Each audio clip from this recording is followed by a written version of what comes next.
Burger এক্সপ্রেসের খাবার কি আসলেই মজা? সেটাই দেখাবো আজকের এই ভিডিওটাতে। তো বার্গার এক্সপ্রেস থেকে ২টা ৩টা জিনিস আমি অর্ডার করেছি। এর মধ্যে একটা ছিল নাচোস। ওদেরকে আমি ডিটেইলে বলে দিয়েছিলাম নোটে যে হচ্ছে সসটা প্লিজ আলাদা দিবেন, না হয় নাচোস নরম হয়ে যাবে। কিন্তু ওরা কখনোই আমার কোনো ইনস্ট্রাকশন ফলো করে না। ওদেরকে যদি কখনো বলি যে এক্সট্রা একটা সস দিয়ে দিবেন, দরকার আমি নিজে থেকে পে করব, তখন সেটা ওরা মানে না। তো এই আমার নাচোসের এই অবস্থা।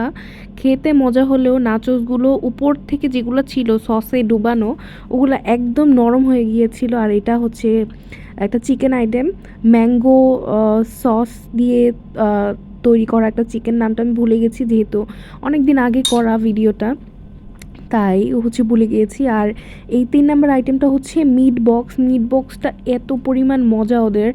আর উপরে যেহেতু ওরা টমেটো দিয়ে দেয়, সাথে মাশরুম থাকে। আর এখানে কোনো ফ্রেঞ্চ ফ্রাইস নেই, শুধুমাত্র হচ্ছে মাশরুম, চিকেন আইটেম, সসেজ, সব কিছু চিকেন আইটেমই থাকে।